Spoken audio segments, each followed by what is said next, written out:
किसी गांव की आखिरी छोर में एक आश्रम था। उस आश्रम में एक साधु महाराज रहते थे अपने दो तीन शिष्यों के साथ। उस आश्रम की कुछ नियम था। उस नियम के अनुसार साधु महाराज खुद जाएंगे भिक्षा मांगने के लिए और पूरे गांव में सिर्फ एक ही घर से वो भिक्षा लेंगे और उसी जो भिक्षा जो आएगा उसी भिक्षा में वो अपना भूख निवारण करेंगे। तो गांव का जो पहला घर है, साधु महाराज उसी घर के सामने भिक्षाम देही अलख निरंजन कहते रहे और उस घर से एक औरत बाहर निकली। उन्होंने कुछ भिक्षा उस साधु महाराज को दिया और साधु महाराज वो भिक्षा लिए और चलते बने और औरत घर के अंदर चले गई। इसी प्रकार पहला दिन हुआ, दूसरा दिन हुआ, तीसरा दिन हुआ। ऐसा करते करते कई हफ्ते बीत गए। तो इस औरत को एक दिन गुस्सा आया। इन्होंने साधु महाराज को भिक्षा दिया। भिक्षा देने के बाद उन्होंने साधु महाराज को गौर से देखा कि इन्होंने दूसरा किसी घर से सब भिक्षा नहीं ले रहे हैं, सिर्फ इन्हीं के घर से ले रहे हैं और निकल जा रहे हैं। ये सब देखकर उस औरत को गुस्सा आ गया और उन्होंने मन ही मन ठान लिया कि साधु महाराज को एक दिन मजा चखाना पड़ेगा। ना रहेगा बांस, ना बजेगी बांसुरी। तो देसी घी से उन्होंने लड्डू तैयार किए और उस लड्डू में जहर मिला दिया। दो लड्डू तैयार किए साधु महाराज को देने के लिए। उस दोनों लड्डू में जहर मिला। तो हमेशा की तरह साधु महाराज कुछ दिन भी उनके घर में आए दरवाजे के सामने और पुकारने लगे, अलख निरंजन भिक्षाम देही। तो औरत हंसते हुए बाहर आई और 2 लड्डू साधु महाराज को भिक्षा में दिए। तो भिक्षा लेने के बाद जब साधु महाराज ने देखा कि दोनों लड्डू है, देसी घी में बना हुआ है, तो साधु महाराज बहुत खुश हो गए। और खुश होने के बाद उन्होंने क्या किया कि उन्हें आशीर्वाद किया और चलते बने और मन ही मन सोचने लगे कि हमेशा कुछ ना कुछ भिक्षा देते थे, तो आज मुझे देसी घी का लड्डू मिल गया। इस घर से हमारा रिश्ता जुड़ रहा है या फिर रिश्ता हमेशा के लिए टूट रहा है, ये साधु महाराज को नहीं मालूम था। तो साधु महाराज भिक्षा लेके आश्रम को लौटते समय उसी गांव के एक व्यक्ति के बेटे की जन्मदिन था। तो उस व्यक्ति ने साधु महाराज को देखा और उन्हें रोक लिया। कहा, महाराज आज मेरे बेटे का जन्मदिन है, आइए कुछ भिक्षा ले लीजिए और खाना खा के जाइएगा और मेरे बेटे को आशीर्वाद करके जाइएगा। तो साधु महाराज बोले, ठीक है, मैं आपके यहाँ तो खाना तो नहीं खा सकता, लेकिन थोड़ी सी भिक्षा दे दीजिए, मैं लेके जाऊंगा और अपने आश्रम में अपने शिष्यों के साथ बैठ के खाना खा लूंगा। तो उस व्यक्ति ने उन्हें थैली में कुछ दाल, सब्जी, चावल और पूरी ये सब बांध के एक थैली में उन्हें दान में दिया। आश्रम पहुंचते पहुंचते दोपहर हो गए थे, कड़ाके की धूप था। तो आश्रम पहुंच गए साधु महाराज। आश्रम पहुंचते ही हाथ पैर धो लिए और अपने शिष्यों को बुला लिए कि आइए बैठ के खाना खाते हैं। तो गुरुजी सोचे कि ये लड्डू मैं शाम के वक्त खाऊंगा, अभी तो ये खराब हो जाएगा, ये जो जन्मदिन वाला भिक्षा है हम यही खा लेंगे, लड्डू शाम में खाएंगे। यही सोच के उन्होंने लड्डू को एक जगह रख दिए और जन्मदिन वाले भिक्षा को तीनों मिलके भोजन कर लिए। भोजन करके धूप छांव में, एक पेड़ के छांव में बैठे थे। धूप बहुत थी। उसी आश्रम के सामने से दो व्यक्ति गुजर रहे थे। कड़ाके की धूप थी तो उन्हें बहुत जोरों का प्यास लगा था। तो उन्होंने देखा कि आश्रम में साधु महाराज बैठे हैं। तो उन दोनों व्यक्ति ने साधु महाराज के पास आए, बोले कि साधु महाराज थोड़ा पानी मिलेगा, बाहर बहुत धूप है। तो साधु महाराज बोले क्यों नहीं, आइए आइए बैठिए, मैं पानी का प्रबंध करता हूँ। तो साधु महाराज आश्रम के अंदर गए पानी लाने के लिए, और पानी के गिलास के साथ साथ 2 लड्डू भी ले आए।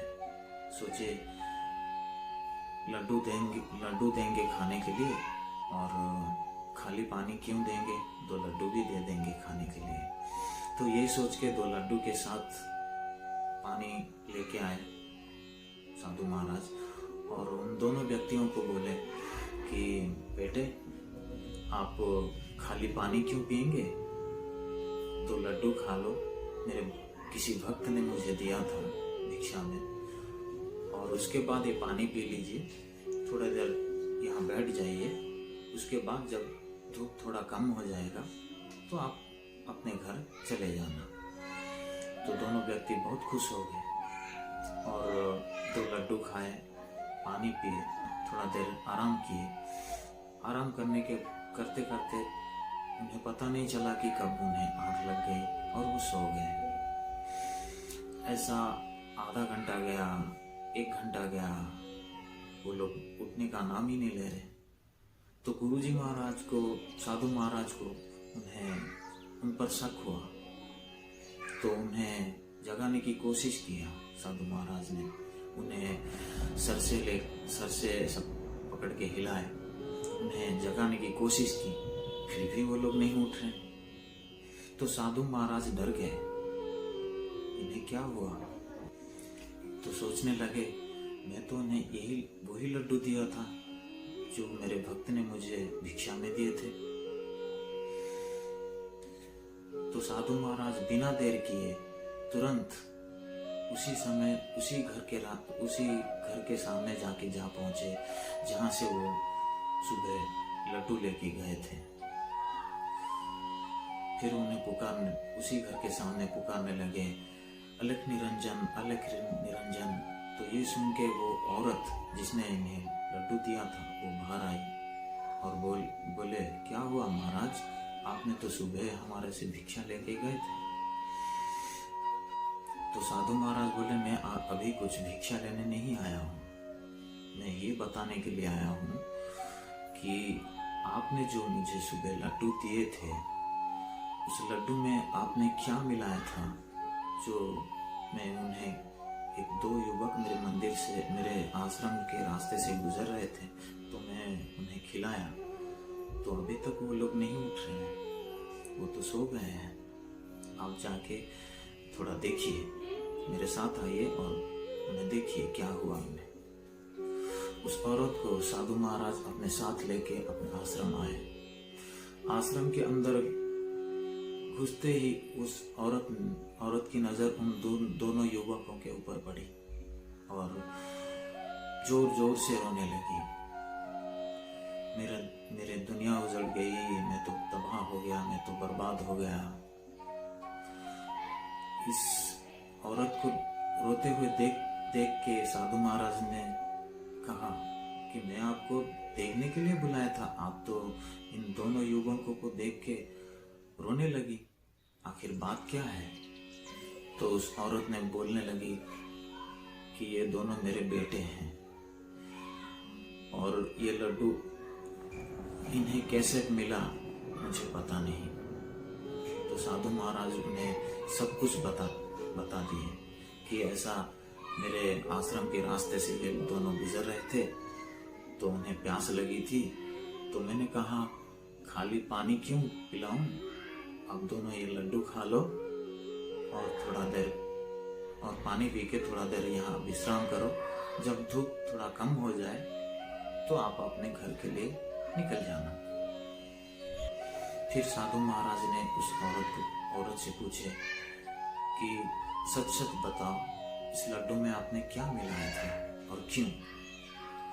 तो उस औरत ने कहा कि आप हमेशा, हमारे गांव में इतने सारा घर है, आप सिर्फ हमारे घर से ही भिक्षा लेते थे और चलते बनते थे, और एक नहीं 2 दिन नहीं, आप हमेशा कई हफ्तों तक मेरे घर से भिक्षा लेते थे। तो इस बात से मुझे गुस्सा आया और मैं आपको मारने के लिए उस लड्डू में जहर मिलाया था। तो दोस्तों, इस कहानी से हमें ये सीख मिलता है कि दूसरों के लिए गड्ढा अगर खोदोगे तो उस गड्ढे में एक ना एक दिन आपको ही गिरना पड़ेगा। इसलिए कभी भी दूसरों के लिए, दूसरों के प्रति बुराई मत सोचो। आप खुद कैसे हो, आप खुद कैसे अच्छे रहोगे वो देखो। हाँ, खुद अच्छे रहोगे या खुद खुशी रहोगे, सुख में रहोगे, तो दूसरों को गड्ढे में डाल के नहीं, या फिर दूसरों को मुसीबत में डाल के नहीं, अपने ईमानदारी से, मेहनत से 2 पैसा कमाओ। जो भी सुख शांति ईमानदारी से करो, दूसरों को मुसीबत में डाल के नहीं। दूसरों का अच्छाई हम तो नहीं कर सकते, सारे संसार में, सारे दुनिया में जितने भी लोग हैं उन सबका अच्छाई तो हम नहीं कर सकते, कम से कम उनकी बुराई तो नहीं सोचे। इसी उम्मीद के साथ मैं आप लोगों से विदा लेता हूँ। एक नई वीडियो के साथ फिर मिलूंगा, ये वादा करते हुए। और हाँ, अगर वीडियो अच्छी लगे तो इसे प्लीज़ सब्सक्राइब कीजिए, शेयर कीजिए, लाइक कीजिए और पास बने बेल आइकन को भी दबा दीजिए, ताकि अगले वीडियो में जब भी बनाऊं, कभी भी आए, तो पहले आपको पता चले। नमस्कार।